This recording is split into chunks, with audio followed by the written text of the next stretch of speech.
अस्सलाम वालेकुम मेरे समझदार पाकिस्तानियों। मेरा नाम रेहान तारिक है और आप मेरा यूट्यूब चैनल और फेसबुक पेज देख रहे हैं। करोड़ हा दुरूद आकाए दो जहां नबी मेहरबान मोहम्मद मुस्तफ़ा सल्लल्लाहु अलैहि वसल्लम पर। इस दुआ और इस उम्मीद के साथ इस व्लॉग का आगाज करते हैं कि अल्लाह रब्बुल इज्जत इस मुल्क के फैसला साजों के दिलों में समझदार पाकिस्तानियों के लिए नरमी पैदा कर दे। इस वक्त रियासत और हुकूमत दोनों शदीद दबाव में है। हमारे यहाँ रियासत को इस्टेब्लिशमेंट समझा जाता है और इस्टेब्लिशमेंट हम उर्फ आम में फौज को कहते हैं। और आजकल जब फौज की सियासी मामलात से मुतालिक बात करते हैं तो हम बात chief of the army staff की करते हैं, जनरल आसिम मुनीर की बात करते हैं, जो इकोनॉमिक डोमेन को भी देख रहे हैं, पॉलिटिकल मैटर्स पर भी गहरी नजर है। मुल्क का कंट्रोल अगर ये कहा जाए कि बराह रास्त फौज के हाथ में, तो कहना गलत नहीं होगा। बहुत सारे इंसिडेंट्स हैं जिनको रेफर किया जा सकता है, लेकिन मैं अभी लम्हा मौजूद की बात करूंगा। और इस लम्हा मौजूद में दो चीजें बड़ी अहम हुई हैं, बड़ी गैर मामूली हुई हैं। आज सुबह मैंने आपको बताया था कि chief of the army staff general Asim Munir का सऊदी हुक्काम के साथ राब्ता हुआ आज से ठीक 2 रोज पहले। और सऊदी हुक्काम से जो राब्ता हुआ उसके बाद उसी सिलसिले की कड़ी है कि पाकिस्तान और सऊदी जो बिजनेस कोऑर्डिनेशन है उस सिलसिले में आज 2 रोजा कॉन्फ्रेंस इख्तिताम पजीर हो रही है। जो सऊदी सनतकार हैं वो पाकिस्तान पहुंचे, सरमायाकार पाकिस्तान में पहुंचे और अल्टीमेटली अब B2B मीटिंग्स हो रही हैं।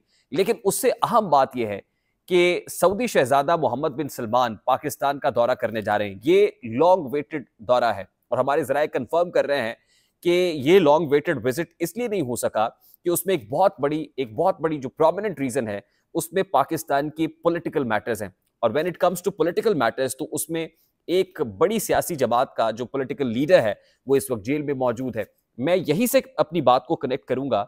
अब मैं दूसरी अहम मीटिंग को रेफर करता हूं आज ही के दिन में, और वो अहम मीटिंग अमरीकी सफीर डोनाल्ड ब्लूम की पार्लियामान में ऑपोजिशन लीडर उमर अयूब से हुई है।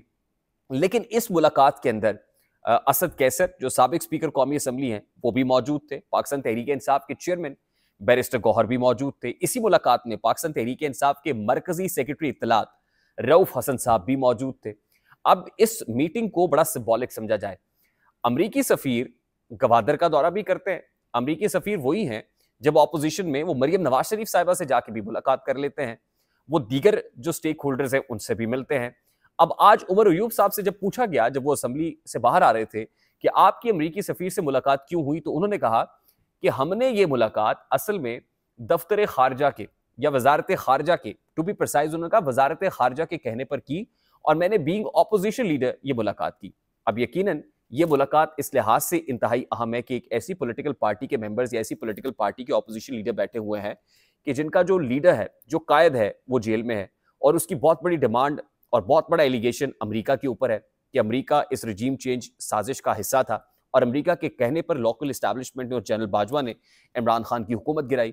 और पैरेलल अमेरिका के जो सफीर हैं डोनाल्ड ब्लूम, वो आके मुलाकात करते हैं और इंतहाई खुशगवार जो मैंने मनाजिर देखे हैं और जो तस्वीर मेरी नज़र से गुजरी हैं वो इंतहाई खुशगवार माहौल के अंदर, खुशगवार मूड में, एक्सचेंज ऑफ स्माइल्स के साथ ये मुलाकात हुई है। यकीनन इमरान खान की जो रिहाई का मामला है, ये जो रिजर्वेशंस है पाकिस्तान तहरीक इंसाफ के, मैंडेट चोरी के, कारकुनान की कैद के, उनकी पकड़ धकड़ के और फिर उनके लीडर की कैद के, ये सारे मैटर्स इस मुलाकात के अंदर ये हो नहीं सकता कि डिस्कस ना हुए हों, क्योंकि पॉलिटिकल लीडर से बड़ा इस वक्त प्रॉब्लम पाकिस्तान तहरीक इंसाफ के पेश नज़र कोई नहीं हो सकता। अमेरिका के साथ पैरेलल ही अमेरिका के अंदर भी जो लॉबिंग फर्म है वो अपनी लॉबिंग कर रही है और वहां पे जो कांग्रेशनल कमेटी है उसमें आपको याद होगा कि डोनाल्ड लू से उस वक्त के कांग्रेसमैन जो है उन्होंने एक मुतालबा किया था, और मुतालबा ये था कि फौरी तौर पर फिलफौर अमरीकी सफीर को, पाकिस्तान में तैनात अमरीकी सफीर को इमरान खान से मुलाकात के लिए अडयाला जेल पहुंचना चाहिए। अब इस मौके पर जब अमरीका में भी इंतखाबात सर पे हैं और ऐसे मौके पर जब पाकिस्तान में पॉलिटिकल इंस्टेबिलिटी का मामला भी है, ऐसे में अमेरिका की तरफ से कोशिश की जा रही है कि इन मामलात को सेटल किया जाए, इन मामलात को बतरीके ऐसे जो है वो खुशउस्लूबी से यूं कह लीजिए कि इसका हल तलाश किया जाए। दो तरफ से प्रेशर, ये दो तरफा है, दो धारी तलवार है। एक प्रेशर जाहिर है पाकिस्तान अपने इकोनॉमिक मामलात को सेटल करने के लिए सबसे पहले अमेरिका की तरफ देखता है। अमेरिका के पास वीटो पावर है कि IMF से पाकिस्तान को ट्रॉच मिलनी है या नहीं मिलनी, ये फैसला भी अमेरिका करता है। और अमेरिका की जो इमदाद है वो भी कंडीशनल होती है। अब अमेरिका की बहुत ज्यादा से है पाकिस्तानी मामलात के अंदर किसी भी दूसरे मुल्क से, और दूसरी बड़ी से वो जो सरमायाकारों का वफ्द पाकिस्तान में पहुंचा है वो जाहिर है किसी की इंस्ट्रक्शंस पे पहुंचा है। MBS का बहुत बड़ा रोल है। और MBS क्या कह रहे हैं, एक सोची समझी प्लानिंग के तहत एक नैरेटिव बनाया गया कि इमरान खान ने कैबिनेट की मीटिंग में बैठ के मोहम्मद बिन सलमान को गाली निकाली और सऊदी सफीर ने वो बात मोहम्मद बिन सलमान तक पहुंचा दी, और फिर वो तोशाखाना और फिर तहाइफ और ये सारे मामला, यानी मोहम्मद बिन सलमान के ताल्लुकात इमरान खान के साथ ठीक नहीं है। हालांकि मैं ये बात बारहा कह चुका हूं कि इमरान खान ने बजुबान इमरान खान की अगर वजीराबाद उन पे जो हमला हुआ था उसके बाद किसी की कॉल उनको आई तो वो सिर्फ मोहम्मद बिन सलमान थे।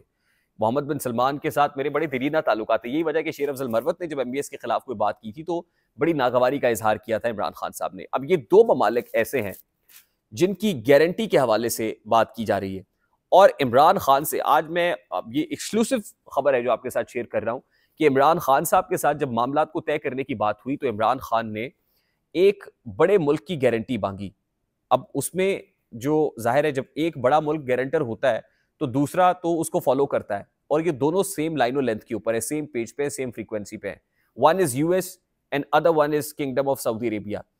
इन दो ममालिक की गारंटी के हवाले से ये दो मुलाकातें, एक टेलीफोनिक कॉन्वर्सेशन और दूसरी मुलाकात जो असेंबली के अंदर जाके उमर अयूब से हुई है, आप ये समझ लीजिए कि आने वाले दौर की एक धुंधली सी तस्वीर है जिसमें इमरान खान के साथ सेटलमेंट, इमरान खान के साथ अरेंजमेंट, उसकी रिहाई का मामला ऑन कार्ड्स है। और अब बड़ी तेजी से मामला उस तरफ पेशकदमी कर रहा है। लोकल इस्टेब्लिशमेंट का फैसला अपनी जगह पर, लेकिन इंटरनेशनल इस्टेब्लिशमेंट एक हकीकत है, और इंटरनेशनल इस्टेब्लिशमेंट जो करने को कहती है वो कहती है कि बच्चा जमूरा घूम जा, तो ये घूम जाते हैं, घूम गया उस्ताद कह के। दूसरी इंपॉर्टेंट चीज ये है कि हमारे यहाँ इस वक्त दो इदारों में, एक इस्टेब्लिशमेंट पे और दूसरा जुडिशरी पे शदीद दबाव है। इस्टेब्लिशमेंट दबाव के जेर असर कुछ फैसले ले रही है और वो फैसले फॉर्चुनेटली या अनफॉर्चुनेटली काउंटर प्रोडक्टिव साबित हो रहे हैं।